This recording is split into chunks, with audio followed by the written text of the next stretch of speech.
जय दोस्तों नमस्कार, आभार अभिनंदन। ये एफएम डूंगरपुर 89.6 मेगाहर्ट्ज़ और स्वागत है आपका हमारे कार्यक्रम रूबरू में। और आज हम ऐसे व्यक्तित्व से मिलने जा रहे हैं, बहुआयामी या बहुप्रतिभाशाली जिसे कह सकते हैं। लेकिन जी मैं बात कर रहा हूँ उपेंद्र कुमार सिंह जी की। उनके बारे में हम जानेंगे।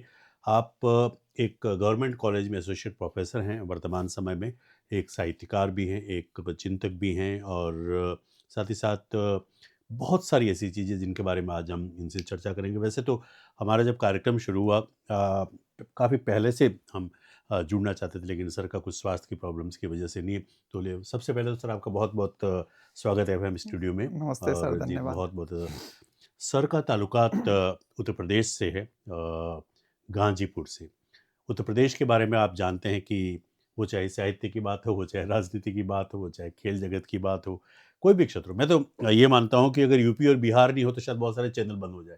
तो खैर लेकिन सर की बात एक अलग। मैं पर्सनली बहुत ही आपसे प्रभावित हूँ। और अगर डूंगरपुर बांसवाड़ा, हालांकि हैं आप यूपी के, लेकिन पिछले 21 साल से यहाँ पे हमारे वागड़ क्षेत्र में हैं और कई क्षेत्रों में सेवा देते हैं। और ख़ास करके अगर शिक्षाविद की या साहित्य की बात की जाए तो शायद ही कोई ऐसा व्यक्तित्व जो सर के नाम से परिचित न हो। और ये कहीं न कहीं हम अपनी किस्मत समझते हैं, हमारा एक लक मैं पर्सनली समझता हूँ कि क्योंकि भले उम्र में सर से मैं बड़ा हूँ, लेकिन जब कभी कोई भी, जब यहाँ आप डूंगरपुर में थे तो कोई भी प्रॉब्लम आती थी, तो प्रॉब्लम मतलब कुछ जानना चाहता था, ऐसा कुछ था तो सीधा सर के पास जाके हम गुफ्तगू करते थे। खैर उसके बारे में बातचीत करेंगे।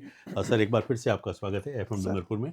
और शुरुआत करेंगे आपके बचपन से, कहाँ पे आपका जन्म हुआ और किस तरह से। तो आज की हम वार्ता की शुरुआत करते हैं गाजीपुर के, और शायद गाजीपुर में जो भी आपका गांव हो। जी सर। नमस्कार सर और बहुत-बहुत धन्यवाद मुझे आमंत्रित करने के लिए।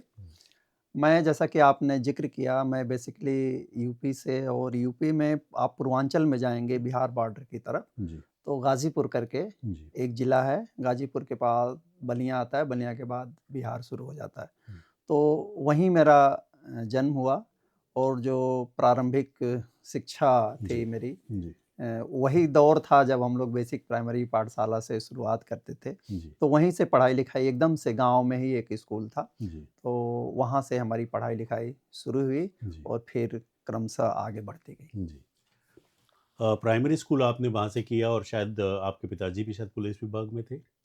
नहीं सर, जी। वो आरपीएफ में थे, जी, रेलवे रेलवे में, पुलिस फोर्स में। प्रोटेक्शन फ़ोर्स में, हाँ। जी। जी। थोड़ा परिवार के बारे में थोड़ी जानकारी दीजिए, उसके बाद हम प्राइमरी से आगे की तरफ बढ़ेंगे। सर जैसा मैंने बताया, पिताजी में आरपीएफ में थे, जी। रेलवे प्रोटेक्शन फ़ोर्स में। जी।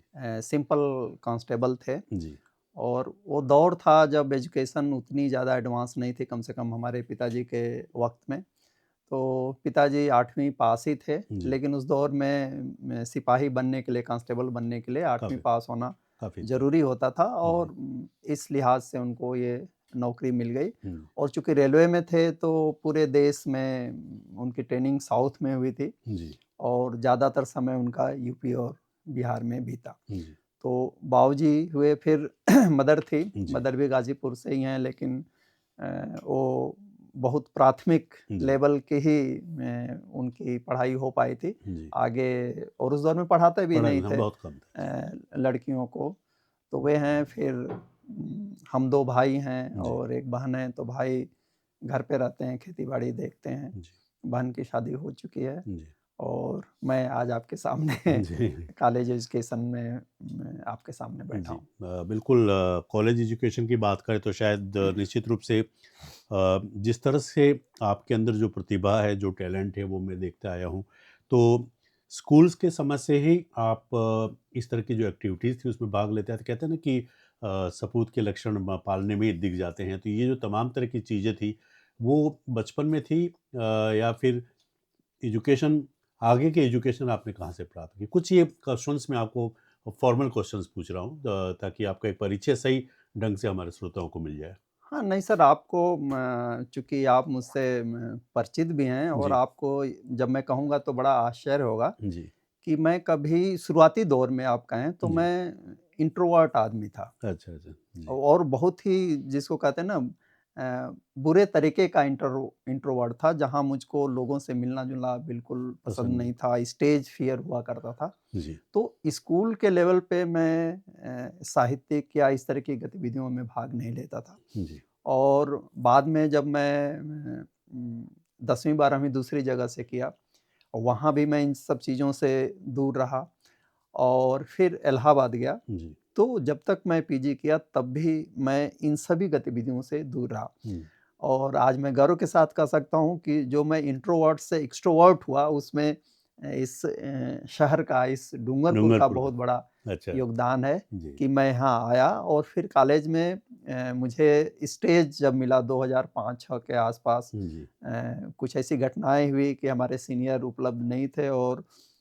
मुझको स्टेज सँभालना पड़ा सांस्कृतिक कार्यक्रम में। जी, जी, तो वहाँ से मेरा जो झिझक थी स्टेज को लेकर के, हुँ, क्योंकि सर क्लास में जाना बिल्कुल अलग चीज़ है, हुँ, स्टेज पे जाना बिल्कुल अलग चीज़ है।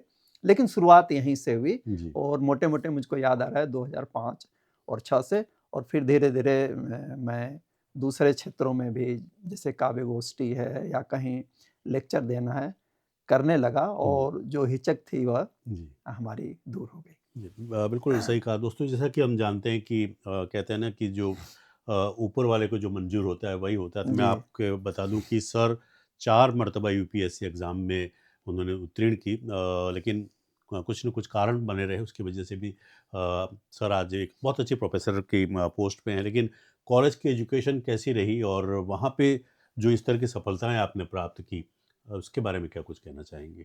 सर मैं एक सेंटेंस में कहूँ तो मुझे गढ़ने का, मुझे बनाने का और आज मैं जो कुछ भी हूँ, जी, जी, उसके पीछे इलाहाबाद यूनिवर्सिटी है। जी, वहीं से मैंने यूजी किया, जी, वहीं से मैंने पॉलिटिकल साइंस से पीजी किया और इलाहाबाद में उस 90 के दशक में सर माहौल ऐसा था कि हम लोग ये मान कर चलते थे या उस समय का कोई भी लड़का ये मान कर चलता था कि यदि आप इलाहाबाद जाते हैं जी, तो आप आईएएस, हुँ, जिसको मोटे में हम लोग कलेक्टर बोलते हैं, जी, कि आप कलेक्टर बन जाएँगे, यूपीएससी आप निकाल लेंगे। क्योंकि जी। उस वक़्त जो जो एक प्रकार से सेंटर शिफ्ट हुआ है आज। हुँ, आज आप देखेंगे तो जो भी समृद्ध परिवार के बच्चे हैं और जिनको यूपीएससी करनी है, वे ज़्यादातर जा रहे हैं, जिनके पास फाइनेंशियल प्रॉब्लम नहीं है, तो वे दिल्ली जा रहे हैं। अच्छा। लेकिन उस वक़्त में जी, जी। इलाहाबाद आईएएस का गढ़ माना जाता था और जो आपने ज़िक्र किया कि मैं मेंस दिया, चारों मेंस दिया, इंटरव्यू भी दिया। लेकिन उसका कारण ये था सर कि वहाँ जिससे आप मिलेंगे इलाहाबाद में उस समय, हुँ, तो यही है कि क्या कर रहे हो? तो यूपीएससी की तैयारी कर रहे हैं। तो जो हमारे सीनियर्स का गाइडेंस था और जो वहाँ का माहौल था और कुछ अपने में भी ये चीज़ थी जी, कि मैं इलाहाबाद गया ही था सर इसलिए जी, कि मुझे यूपीएससी देनी थी। जी, ये चीज़ मेरी बहुत बचपन से, हुँ, यानी जब 10वीं मैंने पास किया था, अच्छा। उसी समय मैंने डिसाइड कर लिया था कि मुझे इलाहाबाद पढ़ना है और मुझे यूपीएससी देना है, आईएएस बनना है। तो तो कहीं न बहुत कहीं एक अच्छी शिक्षा का माहौल था आपके साथ में, जब आप 10वीं में पढ़ते थे उसी समय। बहुत अच्छा सर, जी, जी। बहुत अच्छा माहौल था और शायद मेरे उम्र के जितने भी लोग हैं, भले मैं गाँव में ही पढ़ा, हुँ, लेकिन बड़े व्यवस्थित तरीके से क्लासेस चलती थी, 10 बजे प्रेयर होती तो उसमें यदि आप लेट हो गए, तो जी, आपको स्कूल में एंट्री नहीं मिलती थी। अच्छा। डिसिप्लिन बहुत था, प्रिंसिपल साहब यदि निकल जाते थे, तो शायद आपको बरामदे में एक बच्चा दिखाई नहीं देता था और कोई क्लास खाली नहीं जाती थी। यदि कोई सर नहीं हैं, अनुपस्थित हैं, तो उनकी जगह पे कोई दूसरा गुरुजी, दूसरे गुरुजी आ जाते थे, तो क्लास चलती थी। तो ये मैं ये नहीं कहूँगा कि मैं बहुत अच्छा था पढ़ने-लिखने में, जी, लेकिन कई बार सर आपको आपकी काबिलियत से ज़्यादा इस बात की ज़रूरत होती है कि आपको प्रोत्साहन मिले और आपको माहौल मिले। जी, फ़ॉर्च्यूनेटली मुझे दोनों चीज़ें मिली। जी, हमारे गुरुजी लोगों का आशीर्वाद भी मिला, मार्गदर्शन भी मिला और मैं फिर कहूँगा कि जब इलाहाबाद गया, तो जो एक सपना था, जो मैंने हाई स्कूल में देखा था, जी, अगल-बगल के लोगों से सुन कर के, क्योंकि हमारे समय में कुछ लोग यूपीएससी पास किए थे, बहुत बड़ी चीज़ होती थी, तो मैंने हुँ, भी सोचा मुझे भी करना है। लेकिन इलाहाबाद ने मुझको बनाया अच्छा। और उस सपने को हकीकत में बदलने का मौका दिया और मैं अपनी तरफ से पूरी कोशिश भी किया, इंटरव्यू तक गया। जी, लेकिन सफल नहीं हुआ, लेकिन उसका मुझे कोई गम नहीं है, हुँ, क्योंकि उसके बाई प्रोडक्ट के रूप में, उस मेहनत के बाई बाई प्रोडक्ट के रूप में मुझे आपके यहाँ हायर एजुकेशन में आने का मौका मिला। जी। अभी थोड़ी देर के लिए हम इलाहाबाद की बात करेंगे, वहीं ठहरेंगे थोड़ी जी, देर के लिए। और इलाहाबाद की बात करें तो आप जानते हैं कि मेरे पास कोई शब्द नहीं, क्योंकि वो इतनी बड़ी जगह, इतनी बड़ा स्थान है। वो चाहे धार्मिक रूप से आप बात की जाए, एजुकेशन के रूप में बात की जाए, या हाई कोर्ट की जो भी तमाम चीज़ें जी। इलाहाबाद में हो, चाहे पंडित नेहरू जी की बात की जाए, इंदिरा गांधी जी की, अमिताभ बच्चन साहब की बात की जाए, त्रिवेणी संगम की बात की जाए, पता नहीं बहुत सारी चीज़ें वहाँ पे। लेकिन प्रोफेसर उपेंद्र कुमार सिंह जी की नज़र में इलाहाबाद कैसा है? इलाहाबाद सर 2 नज़रियों से हमको देखना पड़ेगा। जी, एक तो जो आपने कहा संस्कृति जी, और धर्म जी, की वैसे ही धुरी है जैसे कि काशी है। जी, आज भी वो प्रयाग में जाना, संगम में नहाना, एक जी, प्रकार से आपके जीवन का एक पर्पज़ होता है कि संगम में नहा लिए, तो हमारी जो लाइफ़ है, हुँ, जिसको पुरुषार्थ में कहा गया है हिंदुओं में कि अर्थ, धर्म, काम और मोक्ष।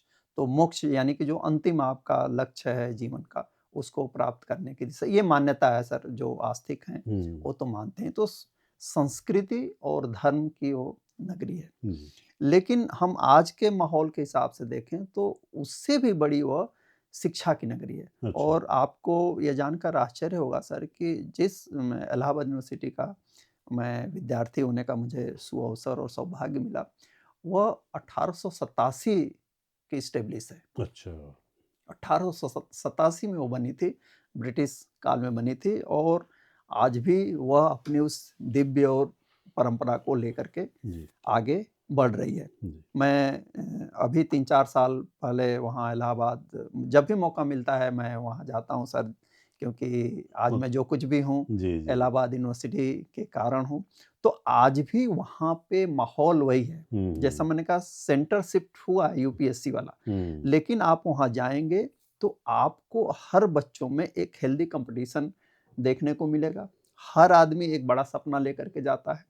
तो गाँव देहात से जाने वाले वे बच्चे जो हमारी तरीके से पुअर बैकग्राउंड से जाते हैं, हुँ, वो भी वहाँ जाते हैं तो उनको एक बड़ा-सा एरिना मिलता है, बड़ा-सा क्षेत्र मिलता है जहाँ उनकी सोच भी डेवलप होती है और जहाँ उनमें जीवन में आगे बढ़ने के लिए प्रोत्साहन मिलता है। जो हमारे सीनियर्स होते हैं, सबसे अच्छी बात इलाहाबाद की है कि वे सर आप आपको हतोत्साहित नहीं करते। हुँ, आपकी असफलताओं में उनके साथ हम लोग जाते थे कि हमारा इस बार इंटरव्यू में नहीं हुआ या मेंस में नहीं हुआ, तो क्या करें? तो प्रॉपर तरीके से गाइड करते थे कि नहीं, हुँ, आप इस चीज़ पे फ़ोकस कीजिए, जैसे आप फाइंड आउट करने की कोशिश कीजिए कि आपकी वीकनेस क्या है, यानी किस एरिया में हुँ, आप कमज़ोर हैं, तो उस पे थोड़ा-सा बेहतर काम कीजिए और जो आपका स्ट्रॉन्ग है, उसको और स्ट्रॉन्ग कीजिए ताकि वो बैलेंस कर सके। जी, और गुरुजी लोग हमेशा तैयार रहते थे, जी, कुछ भी पूछो तो वो जवाब देने के लिए। तो सब मिला कर के मैं कहूँगा कि धर्म, संस्कृति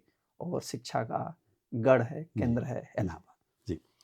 सर वैसे तो ये एफएम रेडियो है, लेकिन क्योंकि हमारा एफएम चैनल भी आ चुका है, और ये अब ऑल ओवर इंडिया आप सुन सकते हैं, जी, देख जी, सकते जी, हैं। बहुत बड़ी बात तो है। ऐसा कोई अनुभव किन्हीं प्रोफेसर्स के साथ, या आपके गुरु के साथ, या आपके दोस्तों के साथ, जो आप साझा करना चाहें? और इसी में एक और क्वेश्चन मिलाऊँगा कि वो ये है कि ऐसा कोई टर्निंग पॉइंट रहा जिसने आपको चेंज किया हो, आज जो आप जैसा कि मैंने कहा कि मुख्य प्रतिभा आप जो हैं, या कोई होता है ना, कोई ना कोई घटना हम याद करना चाहते हैं कि भई वो मेरा सबसे अच्छा शतक था, या वो मेरी कोई जिसने मेरी लाइफ़ को चेंज किया। जी, जी।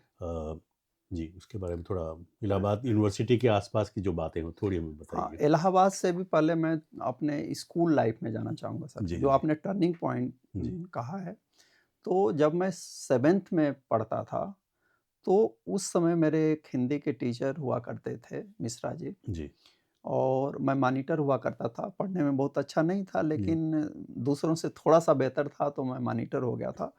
और उन लोगों को हमारे गुरुजी लोगों को एक मिश्रा जी थे, दुबे जी थे, इन्होंने एक बार मुझको कहा था आपस में बातचीत करके कि ये लड़का बड़ा आदमी बनेगा। हुँ, हुँ, हुँ। और उसी में उन्होंने मिश्रा जी ने मुझे कहा था, मुझे वो सेंटेंस मैं आज भी याद करता हूँ, मेरे रोंवे खड़े हो जाते हैं सर, क्योंकि वो मेरी लाइफ़ को हमेशा मोटिवेट किया। क्या जी, पुश वो करता रहा वो मुझे, लाइन हमेशा आपको याद हमेशा रहती होगी, याद करती रहती रही होगी। जी, और मैं उसपे पूरा चलने की कोशिश किया। और वो लाइन ये थी कि बेटा तुम बड़े आदमी बनोगे लेकिन तुम ये कोशिश करना कि टीचर मत बनना। अच्छा। उनके बड़े होने का मतलब यही था कि आईएएस आईएएस या बनना, प्रशासनिक प्रशासनिक अधिकारी बनना है जी। सर।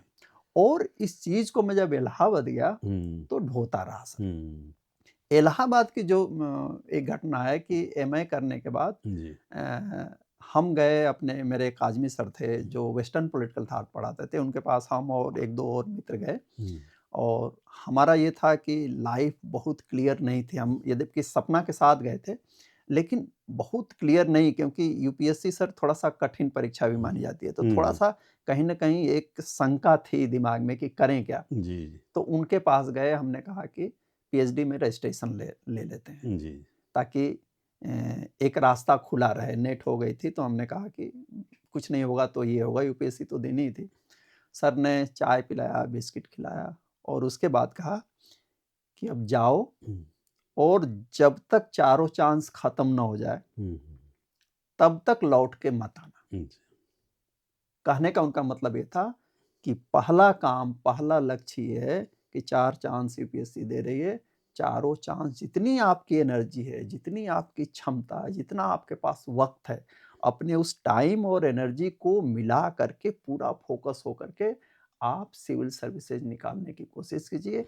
5वें साल जब आओगे, तो मैं आपका रजिस्ट्रेशन कर लूँगा। हुँ, तो जो थोड़ा-सा एक हिचक हो रही थी कि पता नहीं हो पाएगा कि नहीं हो पाएगा, वह सर काज़मी सर के कारण बिल्कुल दूर हो गई, एक दिशा मिली और फिर हम पूरी तरीके से उसी फ़ील्ड में उतर गए। और जैसा कि आपने ज़िक्र किया था, मैं यूपीएससी का इंटरव्यू भी देने गया, लेकिन कहते हैं ना सर, डेस्टिनी होती है। डेस्टिनी सही बात। जो लिखा सब होता है ऊपर जो वो लिखा होता है वो होता है। तो मिश्रा जी ने कहा था कि कुछ बनना, टीचर मत बनना। हुँ, काज़मी सर ने हमें एक प्रकार से ससम्मान अपने यहाँ से उठा कर के कहा कि ये बाद में होगा, पहले यूपीएससी दो। दोनों गुरुजी लोगों के कारण हम मोटिवेट भी हुए, प्रोत्साहन भी मिला और हम उस फ़ील्ड में उतरे भी। मेरा कभी प्री नहीं रुका, मेंस मैंने चारों दिया, इंटरव्यू दिया। लेकिन अंततः मिश्रा जी जो नहीं चाहते थे, काज़मी वो सर जो नहीं का चाहते थे, हाँ, वही हुआ और शायद मेरे हाथ की रेखाओं में उन्हें टीचर लिखा बनना था टीचर और बना। मैं बना। और मैं कोई रिग्रेट नहीं है सर, मैं टीचिंग को, जी, पढ़ने-पढ़ाने को जी, बहुत एन्जॉय करता हूँ। तो ये 2 घटनाएँ मेरे लाइफ़ की टर्निंग पॉइंट थी। जी। होता है ना कि बहुत सारी घटनाएँ हैं, जैसे अब्राहम लिंकन के बारे में आप जानते हैं कि शुरुआत से लेके उन्होंने लास्ट में जाके वो आदमी इतना सक्सेस हुआ। जी, हाँ। और बहुत सारी ऐसी कहानियाँ हैं कि जो कहीं न कहीं, हालाँकि मैं आपकी असफलताओं को वापस याद तो नहीं कराना चाहता हूँ, लेकिन 4 मर्तबा वहाँ तक पहुँचना, होता है ना कि 99 का चक्कर जो क्रिकेट में हमारी भाषा हाँ, में हाँ। बोलते हैं कि जी। 99 तक जाना और फिर आउट हो जाना या रन आउट हो जाना।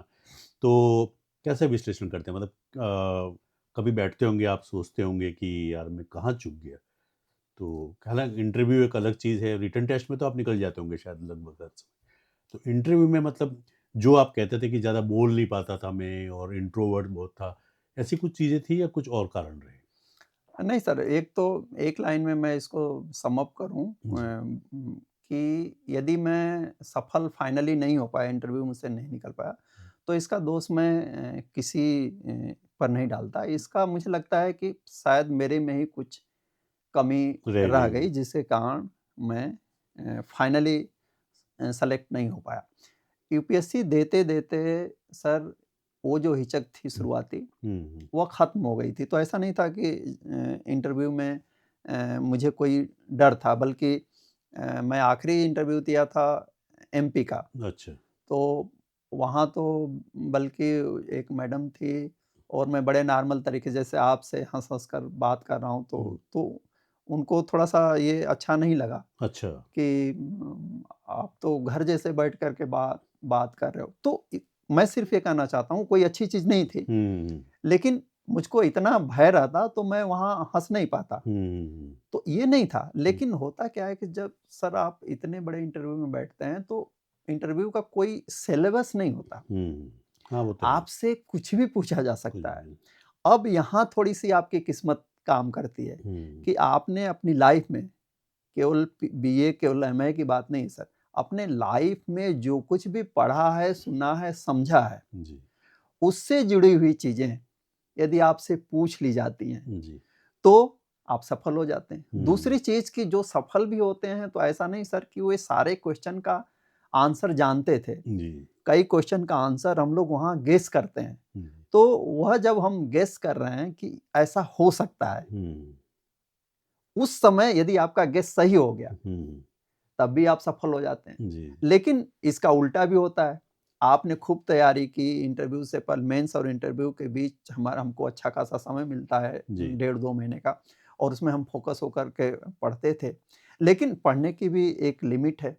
तो जो मैंने पढ़ा, उससे बाहर का ज़्यादातर पूछ दिया गया। हुँ, तो उस आत्मविश्वास के साथ हम आंसर नहीं दे पाते हैं। गेस करने में एक डर ये भी रहता है कि कहीं गलत ना हो जाए, तो इंटरव्यू बोर्ड को आप, क्योंकि आपको आंसर नहीं मालूम है सर, लेकिन जो प्रश्न कर रहा है इंटरव्यू बोर्ड में उसको आंसर मालूम होता है। तो जी। मैं तो आपके श्रोताओं को भी कहना चाहूँगा कि इंटरव्यू बोर्ड में आप जब बैठें तो आप ये मत समझिए कि उनको नहीं आता है। हुँ, वो वही क्वेश्चन पूछते हैं जो जो उनका उनको आता है, आता है। आता है। हुँ, तो आप उनको एक प्रकार से झांसे में डालने की कोशिश मत कीजिए। हुँ, आपको जो क्वेश्चन का आंसर आता है, उसका आप आत्मविश्वास के साथ आंसर दीजिए, और नहीं नहीं आता आता है तो तो चुप रहिए। पोलाइटली मना कर दीजिए कि नहीं, सॉरी सर, इसका आंसर मुझे नहीं नहीं है। मालूम है। तो फिर मैं उसी चीज़ को दोहरा रहा हूँ कि मेरे में कमी हुँ, रह गई, कुछ तो मजबूरियाँ रही होंगी, जी, ये जी। वाली बात है। तो कुछ कमी ज़रूर रही होगी जिसके कारण मैं असफल हुआ। जी। लेकिन मैं फिर कहूँगा सर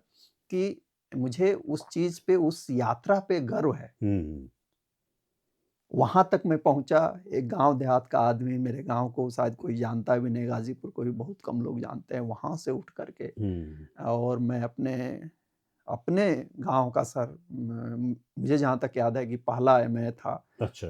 और इलाहाबाद यूनिवर्सिटी में पढ़ने वाला पहला व्यक्ति था। तो यहाँ से उठ कर के और वहाँ तक पहुँचना, और जैसा मैंने कहा कि वो तैयारी और वो मेहनत सर, वो इतनी ज़्यादा थी उस माहौल में, इलाहाबाद यूनिवर्सिटी के जो हमारा मार्गदर्शन मिला गुरुजी लोगों से, कि फिर जब इधर मैं आया चारों अपना अटेम्प्ट खत्म करने के बाद, तो मुझे इसके लिए कोई प्रयास अतिरिक्त नहीं करना पड़ा। तो अच्छा, ये लेक्चरशिप एक प्रकार से बाय प्रोडक्ट थी हमारी उस जी। तैयारी का। अ, यूपीएससी की बात की, उसके नीचे भी बहुत सारे एग्ज़ाम होते हैं गवर्नमेंट में, हालाँकि ये भी आपका बहुत बड़ी पोस्ट है, इसमें कोई वो दो राय नहीं है, और सबसे बड़ा तो शिक्षा दान सबसे बड़ा दान माना जाता है ये, लेकिन और जगह आपने ट्राई नहीं की? जैसे हमारे राजस्थान में आरएस के एग्ज़ाम होते हैं, या जो स्टेट लेवल के, या पुलिस विभाग में एक अच्छी पोस्ट पे, या रेवेन्यू, इस तरह के आपके शायद यूपी में भी होते होंगे इस तरह के एग्ज़ाम? सर हर जगह जो प्रोविंशियल सर्विसेज होती हैं, जी, जी।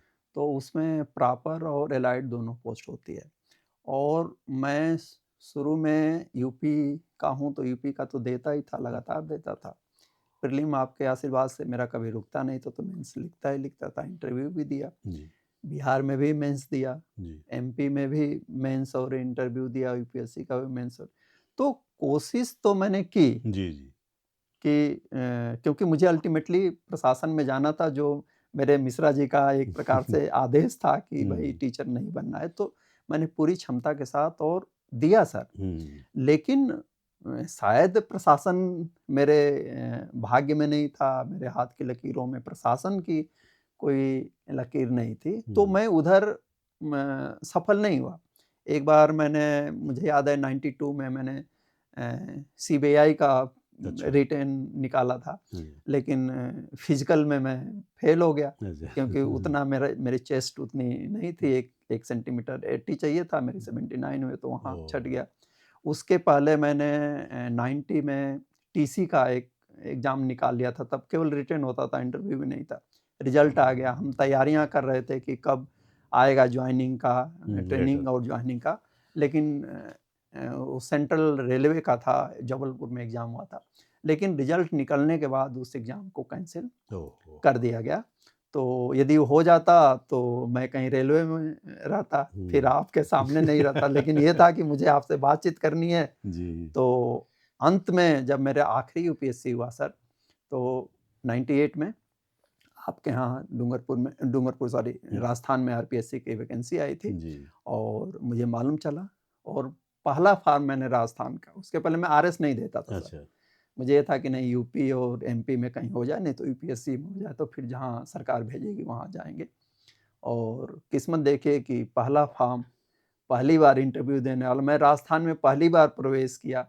मतलब इसके बारे और में जानते तो होंगे, मतलब आप इतने पढ़े लिखे ऑफ कोर्स आप बिल्कुल, जानते होंगे, बिल्कुल, लेकिन जानता तो था ही। जी, और राज सिंह डूंगरपुर जी, जी के कारण मैं डूंगरपुर को भी जानता था, जी, डॉक्टर नागेंद्र जी को जानता था, तो इनको जी, तो हम लोग पढ़ते पढ़ते थे। पढ़ते थे। जी, लेकिन राजस्थान में आने का कभी सुअवसर नहीं मिला। जी। इंटरव्यू देने ही आया और फिर ऐसा आया कि 25 साल से यहाँ हूँ।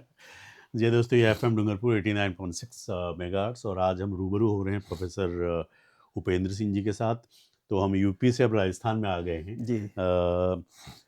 एक और क्वेश्चन है, वो शायद मैं बाद में आपको पूछूंगा, आपकी पूरी यात्रा के बाद में कैसा अनुभव रहा डूंगरपुर में आने के बाद, शुरुआत में, और वो दौरान का, उस दौर का जो डूंगरपुर और आज का डूंगरपुर में क्या परिवर्तन पाते हैं? सर संक्षेप में कहें तो मेरी यहाँ की जो यात्रा रही है एज ए टीचर, जी, बहुत अच्छा रहा, हम्म, बहुत ही अच्छा रहा सर। और डूंगरपुर में लोगों का जो स्नेह मिला, स्पेशली कॉलेज में भी विद्यार्थियों से, आज भी मैं कहीं भी जाता हूँ, जैसा कि आपको मालूम है अभी मेरी पोस्टिंग डूंगरपुर ज़िले में ही गवर्नमेंट कॉलेज चिखली में है। जी, और अक्सर मैं कहीं जाता हूँ, किसी ऑफ़िस में जाता हूँ, तो वहाँ मेरा विद्यार्थी मिल जाता है। अभी 10 दिन पहले मैं बिजली विभाग में गया था, नई बिल्डिंग बन रही है कॉलेज की, तो उसके कनेक्शन के लिए, तो वहाँ मेरा एक विद्यार्थी था, "सर आप यहाँ हम्म, कैसे?" हम्म, तो ये बहुत अच्छा लगता है सर। और बाहर जो लोग हैं, कॉलेज के बाहर हम्म, के जो लोग हैं, वे सबसे अच्छी चीज़ ये लगती है ना कि वो आपको पकड़ते हैं, हम्म, आपसे भागते नहीं हैं। हम्म, आपका सम्मान करते हैं, आपका सहयोग करते हैं। और किसी को यदि आप कोई काम सौंप दें, सौंपने का मतलब है कि आपकी कोई प्रॉब्लम है, कोई काम है, कोई ज़रूरत है, और आप किसी को कहते हैं अपने परिचित को कि सर ये काम नहीं हो रहा है, भाई साहब ये काम नहीं हो रहा है, तो वह आदमी उस काम को करने की कोशिश करता है कि नहीं सर ने कहा है, तो मुझे ये काम करना चाहिए। जी, जी, तो मुझे तो सर यहाँ के लोग बहुत ही, और मैं तो पूर्वांचल का हूँ सर, जी, यूपी का। जी, बहुत अच्छी नज़र से पूर्वांचल को नहीं लोग देखा देखते, हमारे जाता। यहाँ के लोग भी बहुत भोले भाले हैं वैसे, कुल मिला के, अब भले सीधे-साधे हैं, सीधे सज्जन हैं। सज्जन है, बस ये और वो सर सहयोग करने के लिए तत्पर रहते हैं हमेशा। तत्पर रहते हैं। जी, तो मेरा अनुभव तो बहुत अच्छा रहा सर। जी। बहुत कम लोग ऐसे होते हैं कि बाहर से आते हैं, फिर वो बाहर वाले लोगों को, या जहाँ पे भी, वो अपनों को बना लेते हैं। कुछ, हालाँकि आपकी पोस्ट में बहुत सारे और भी लोग होंगे, अच्छे-अच्छे बड़े-बड़े पदाधिकारी भी होंगे। जी, लेकिन ये आप में मैंने देखा है कि मैं भी जब आपका यहाँ से ट्रांसफ़र हो गया, तो आज भी, जिसे अंग्रेजी में कहते हैं मिस करना, मैं आज भी आपको मिस करता हूँ। सर। बहुत सारे डूंगरपुर के लोग भी आपको मिस करते हैं, इसमें कोई दो राय नहीं है। ये आपका व्यक्तित्व है, और ये जो ज़िंदगी में आपका अनुशासन है, उसकी वजह से शायद कहीं न कहीं संस्कार, जिसे हम कह सकते हैं। अ, किस तरह से शुरुआत करेंगे डूंगरपुर की यात्रा, मतलब कैसे यहाँ पे आप जुड़े, और डूंगरपुर से? जैसा कि मैंने बताया सर कि मैं 98 में इंटरव्यू हुआ था, जी, वैकेंसी भी 98 में ही आई थी। और सितंबर में इंटरव्यू हुआ, 23 या 24 सितंबर को मेरा इंटरव्यू हुआ था।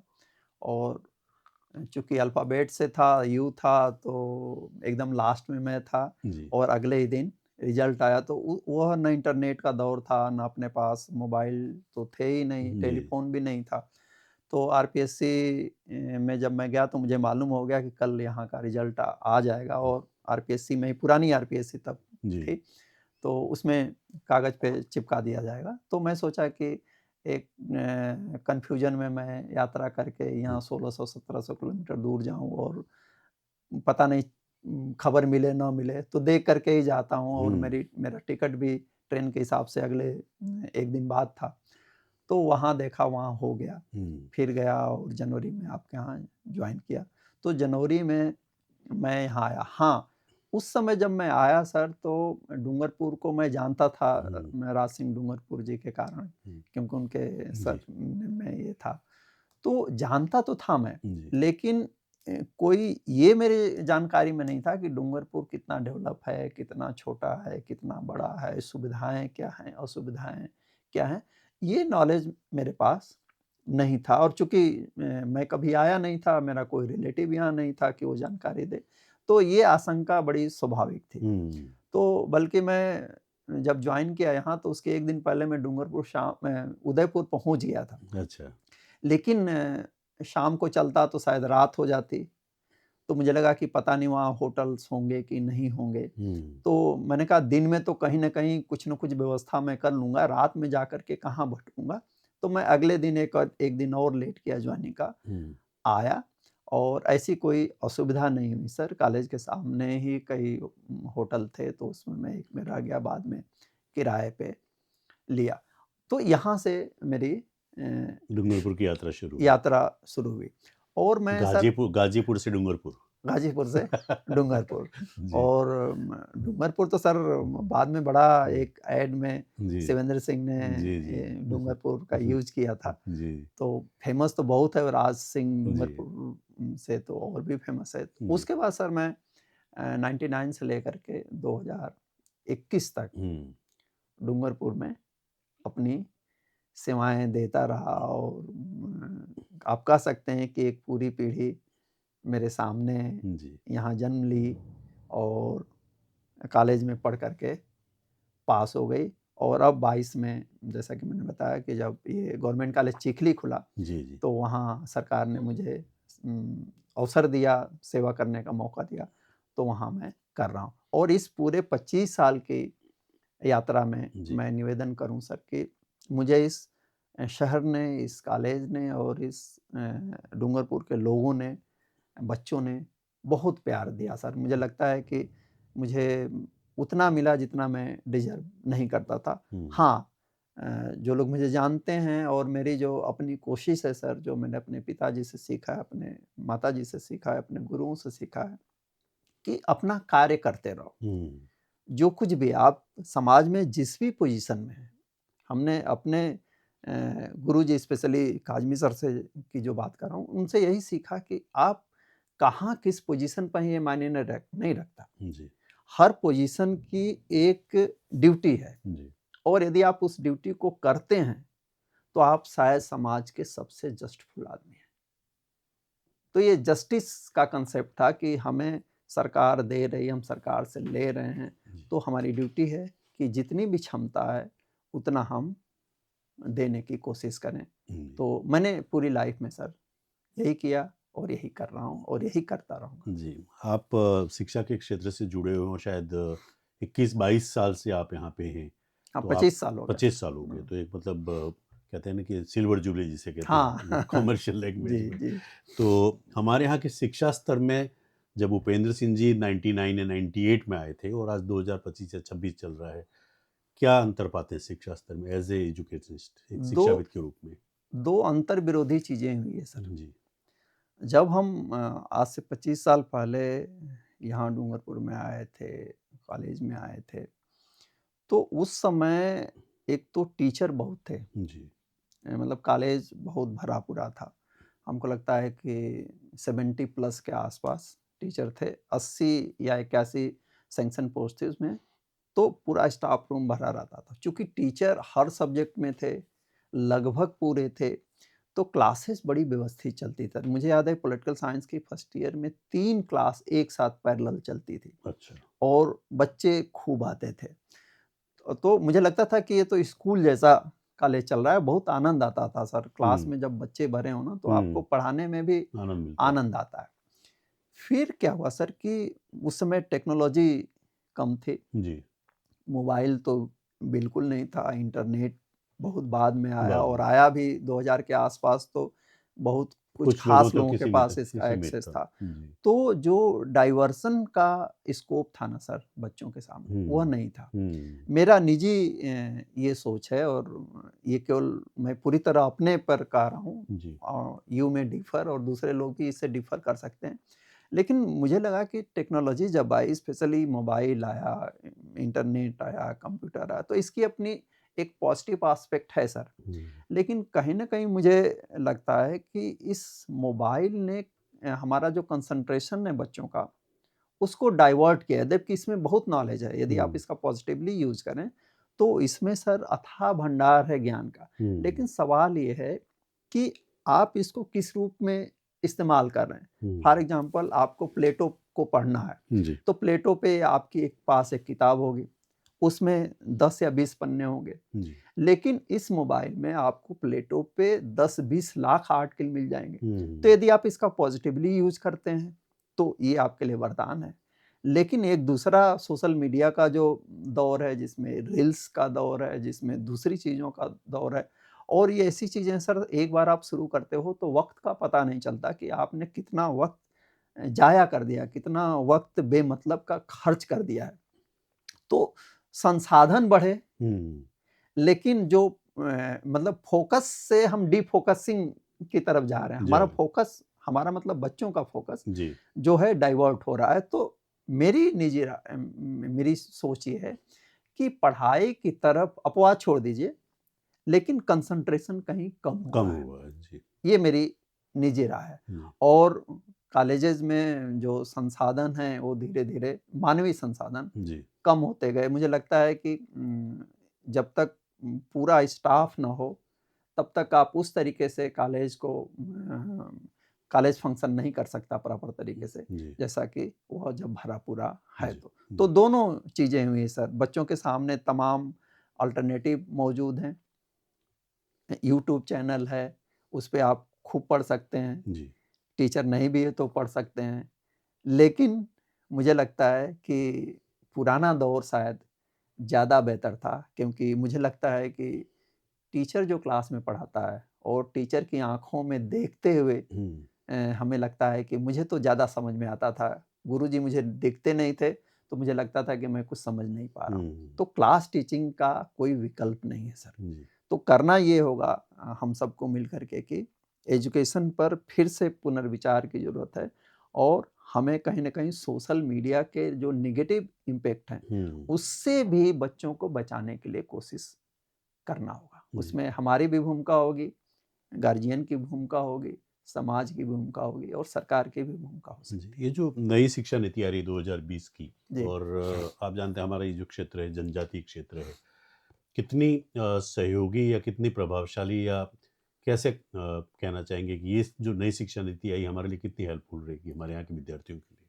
सर ये तो लगभग पूरे देश में जी, हाँ, वो लागू हो रही है। लागू हो गई, राजस्थान में जी, भी नहीं इस लागू। परिक्षेप को देख के मतलब आप क्या सोचते हैं कि सर उसमें ना जैसे ऑब्जेक्टिव देखें, जो मोटिव है हुँ, एनईपी का, हुँ, वो बहुत अच्छा है सर। जी, उसमें एक तो ये है कि हमें पढ़ाई के साथ-साथ जो हम ट्रेडिशनल करते आए हैं, हुँ, हम भारतीयता से जुड़े, जो इंडियन नॉलेज सिस्टम है, हुँ, उसको भी इंक्लूड करने की बात हो रही है। दूसरी चीज़ ये है कि स्किल डेवलपमेंट पे फ़ोकस ज़्यादा हो रहा है कि बच्चा पढ़ने के साथ उसका स्किल भी डेवलप हो। हुँ, तो शिक्षा का भारतीयकरण है कहीं न कहीं से, जो मैकालियन एजुकेशन थी, उससे दूर हटने की भी कोशिश है कि हमारा एक अपना सिस्टम हो, जिसमें हमारा एक अलग आदर्श हो, हुँ, उद्देश्य हो। हुँ, जैसे मैकाले ने कहा था कि उसकी शिक्षा का पर्पज़ ये था कि क्लर्क पैदा करे। हुँ, ऐसे क्लर्क, ऐसे लोग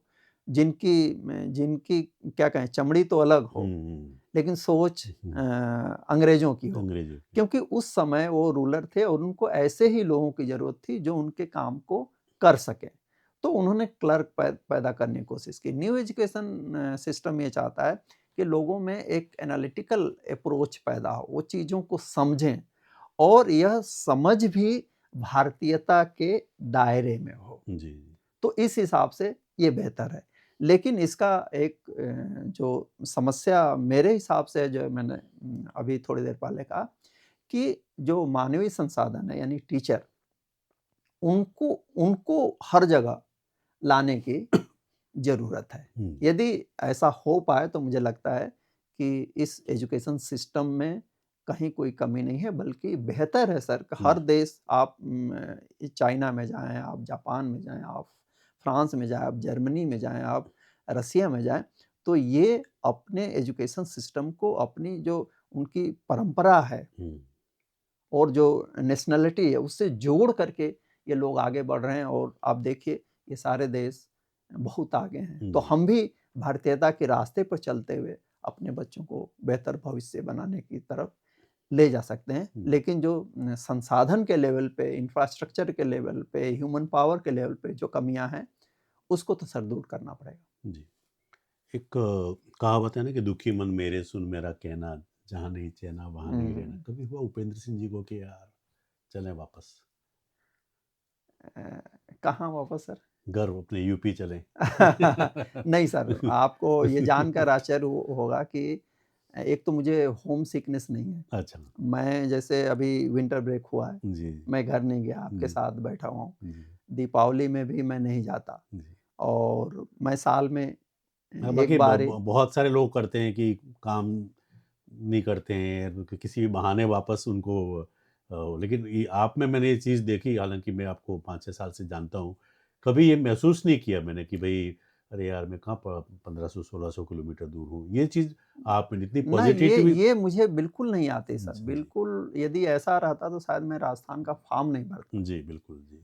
और मैं कई बार मज़ाक में कहता हूँ कि मुझे यदि अंडमान निकोबार द्वीप में भी ये नौकरी मिली होती, हम्म, तो मैं उतनी प्रसन्नता से जाता जितना कि मैं यहीं आया। हम्म, मुझे लगता है कि पूरा मुल्क सर अपना है, पूरा अपना। देश अपना है और ये एक बेहतर चीज़ है कि जितना ज़्यादा एक प्रकार से इंटरचेंज हो ना जी, राजस्थान के बच्चे यूपी में जाएँ, यूपी के बच्चे राजस्थान में आएँ, दोनों राजस्थान और यूपी वाले एमपी में जाएँ, एमपी राजस्थान और यूपी वाले कहीं बिहार में नौकरी करें, पंजाब में करें।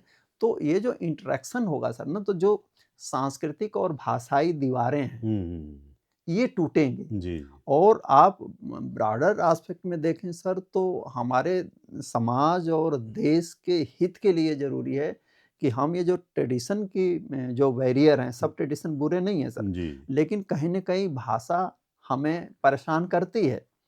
जो लैंग्वेज की प्रॉब्लम है आपके यहाँ बहुत आंदोलन हुए। जी, तो ये कब होगा जब आपको मुझसे भय होगा, जब हिंदी को तमिल से, तमिल को हिंदी से भय होगा, हम्म, तब ये समस्या आएगी। लेकिन जब हिंदी और तमिल बोलने वाले आपस में मिलेंगे और देखेंगे कि नहीं, ऐसा कोई नेगेटिव चीज़ नहीं है, तो वह शायद वो बैरियर टूटेगा, वह आशंका खत्म होगी। लेकिन कब होगा सर? जी, मैं यहाँ आया जी, तभी तो मैं जान पाया कि ना कि हाँ, ये क्षेत्र कितना अच्छा है, कितने अच्छे लोग लोग यहाँ हैं, हैं। जी, बाहर से बैठकर तो लगता है कि ना हाँ, कितना रिमोट एरिया है, हम्म, पता नहीं हम डेमोग्राफिक टर्म में सोचते हैं तो लगता है कि हाँ, कौन-सी कास्ट है, कौन-सी कम्युनिटी है, तो हम्म, आपको भय लगता है। बिल्कुल, एक जनरल परसेप्शन यूपी के बारे में ये है सर, स्पेशली पूर्वांचल के बारे में कि वहाँ बहुत ही अव्यवस्था और अराजकता है।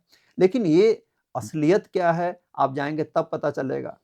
कुछ नेगेटिव चीज़ें हैं सर, लेकिन हम्म, जैसा मैंने कहा कि इलाहाबाद यूनिवर्सिटी आईएएस का हब मानी जाती है, हम्म, तो ये भी तो उसका पॉइंट है ना पॉइंट है जी, बिल्कुल सही। कि वहाँ इस तरीके की एजुकेशन है और चूँकि ये बहुत पहले शुरू हुआ, जी, 1887 में यूनिवर्सिटी शुरू हुई, तो उस वक़्त तो बहुत रेयर चीज़ हुआ करता था। तो हम्म, शुरू से एकेडमिक माहौल बना, तो लोग आगे बढ़े, तो मुझे कभी रिग्रेट नहीं होता सर, मैं अपने गाज़ीपुर को मिस नहीं करता। जी, हाँ, ज़रूरत पड़ती है तो मैं बीच में भी चला जाता हूँ, ऐसी कोई ज़रूरत पड़ी।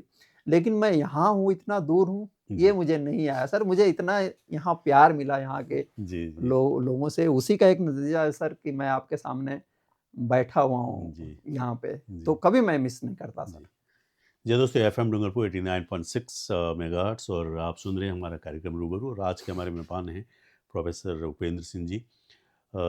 हमारे साहित्य के साथ भी, और मैं कहीं न कहीं, हालाँकि मैं इतना बड़ा साहित्यकार नहीं हूँ, ठीक है कि प्रोग्राम प्रेज़ेंट करता रहता हूँ, लेकिन हम हमारे यहाँ के जो साहित्यकार हैं, उनके दिल में, उनके मन में आपके प्रति काफ़ी इज़्ज़त है। हालाँकि हमारी भाषा अलग है, वागड़ी भाषा, लेकिन यहाँ की साहित्य के बारे में आप क्या कहना चाहेंगे? क्योंकि जिस तरह से हमारे कुछ साहित्यकारों की वजह से हमारी जो वागड़ी साहित्य है उसको एक मुकाम मिला है।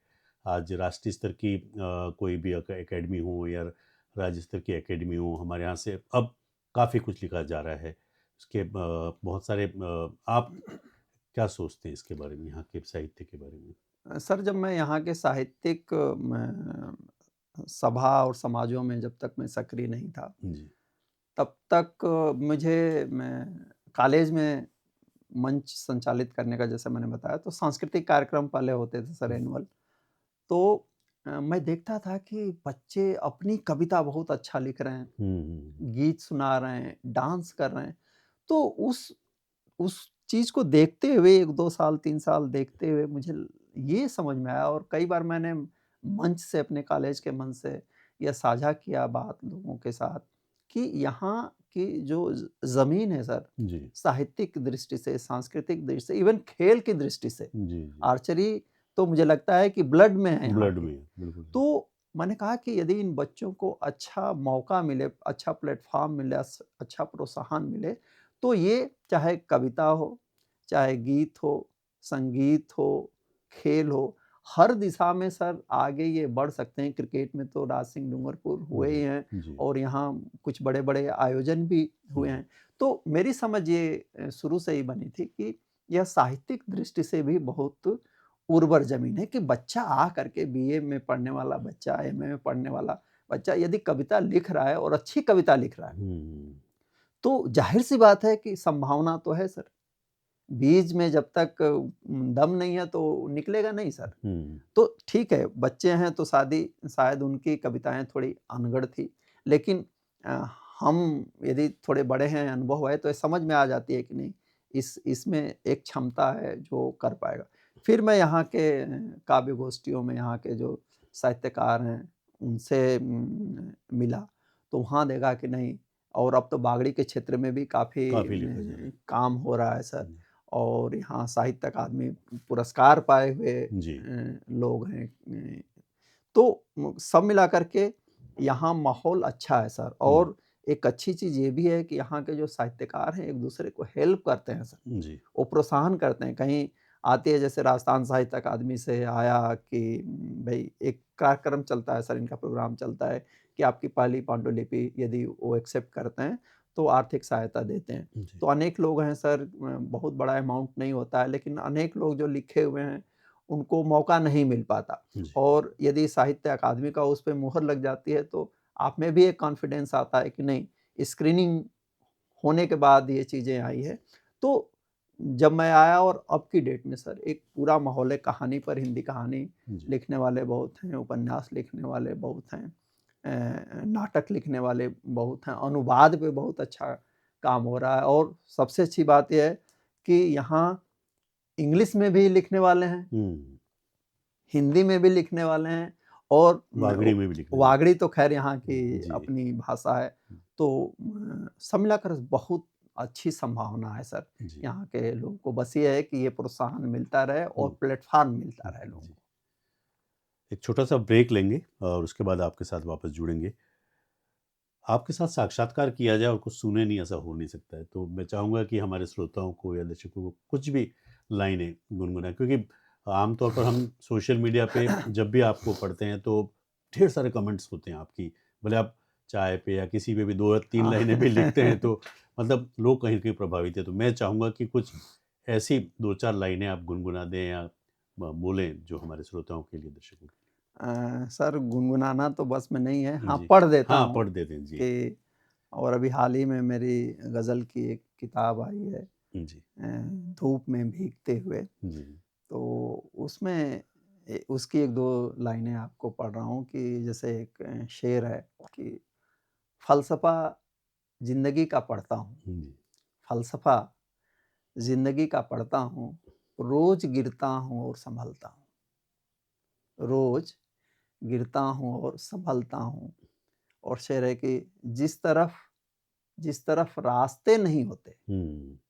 जिस तरफ रास्ते नहीं होते, मंजिलों की तलाश करता हूँ। अच्छा। कहने का मतलब ये है सर कि ज़िंदगी में जैसे हार से आपको घबराना नहीं है। हुँ।